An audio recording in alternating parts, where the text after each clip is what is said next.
Hello दोस्तों, आज की स्टोरी रहने वाली है उन्नाव जिले के एक छोटे से कस्बे की। उसी कस्बे में एक लड़का रहता था विशाल नाम का। वो सब्जी बेचने का काम करता था। वो अपना सब्जी खरीद के लाता था मंडी से और उसको बेचता था। उसकी दिनचर्या सिर्फ यही थी कि वो सुबह 4 बजे उठता था और मंडी जाता था, सब्जी लेके आता था, शाम तक वो बेचता था। तो यही इसकी दिनचर्या थी। विशाल के अंदर एक खासियत थी कि वो काफी ईमानदार लड़का था। वो सबसे अच्छे से बात करता था। एक बात और जो उसको औरों से अलग बनाती थी वो था उसका पुराना लोहे का ठेला, जो कि रोड पे जब चलता था तो चरबराहट जैसी एक आवाज आती थी।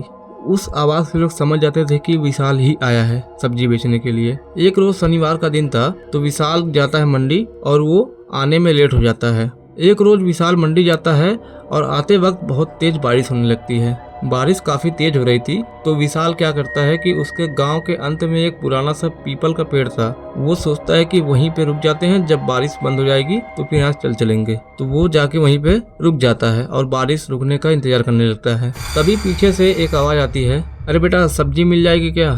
तो विशाल तो एक बार सोचता है कि इतनी रात को कौन सब्जी लेने आया है। तो जैसे ही पीछे मुड़कर देखता है तो वहाँ पर एक बुढ़िया खड़ी थी। उस बुढ़िया के साड़ी फटे हुए थे और पल्लू जो था उसके सर पे जो रखा था वो भी फटा हुआ था। तो बुढ़िया आती है तो विशाल बोलता है कि अम्मा क्या चाहिए आपको? बुढ़िया कुछ कहती नहीं है, बस उंगली से उसके टोकरी की तरफ इशारा करती है और उस टोकरी में रखा हुआ था नींबू और मिर्च। लाल मिर्च रखा हुआ था और नींबू रखा हुआ। तो विशाल तो एक बार सोचता है कि इतनी रात को सब्जी लेने आई है, वो भी नींबू और मिर्च, को थोड़ा गड़बड़ लगता है। लेकिन वो कहता है खैर छोड़ो, ग्राहक है भाई, चाहिए तो दे देते हैं। तो वो उसको तराजू में रख के वजन करने जाता है। उठा रहा था तराजू को वजन करने के लिए, इतना भारी हो गया था कि उठ ही नहीं रहा था। उसको ऐसा लग रहा था जैसे कि किसी ने दोनों तरफ 2-2 पत्थर रख दिया हो। तभी वो जैसे ही तराजू कर रहा था उसकी नजर उसके बुढ़िया के पैर पे जाती है। वो देखते ही तो भाई साहब विशाल का तो एकदम चेहरा पीला पड़ जाता है और विशाल वहीं पर सन्न रह जाता है। एक्चुअली में जो बुढ़िया थी उसका पैर उल्टे तरफ था। बाकी नॉर्मल आदमी का तो सीधे तरफ होता है, लेकिन उसका उल्टे तरफ था।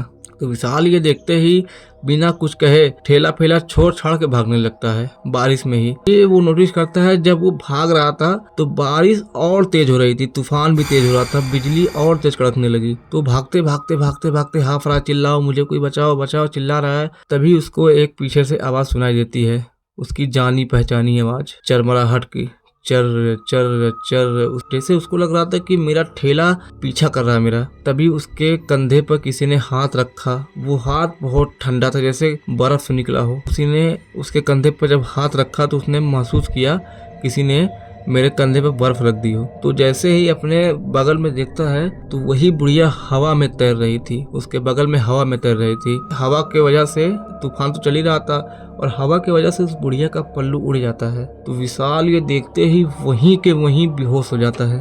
उस बुढ़िया का जब पल्लू उड़ता है तो वहाँ पे चेहरा नहीं था, कंकाल थी, एक गड्ढा टाइप था, कंकाल टाइप। और अगले दिन सुबह जब गांव वालों ने उस पीपल वाले पेड़ के पास जाके देखा तो विशाल का ठेला वहीं पड़ा हुआ था, वो भी पूरा जला हुआ, पूरा जल गया था। जब वो गांव वालों ने विशाल को ढूंढने की कोशिश की तो विशाल नहीं मिला।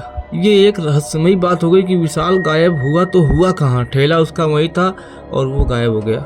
ये बहुत सोचने वाली थी उस गांव वालों के लिए। उस गांव का एक बुजुर्ग व्यक्ति था, वो गांव वालों से कहता है कि जरूर विशाल उस पीपल के पेड़ के नीचे रुका होगा, तभी वो नहीं मिल रहा है, क्योंकि वो पीपल का पेड़ श्रापित था। दोस्तों यही थी यहाँ तक की कहानी। बाकी अगर आपको ये जानना है कि विशाल कहाँ गायब हुआ और क्यों गायब हुआ, अगर इसका भाग 2 जानना चाहते हैं तो कमेंट में केवल पार्ट 2 लिख दीजिए या भाग 2 लिख दीजिए, मैं इसका पार्ट 2 लेके आऊंगा।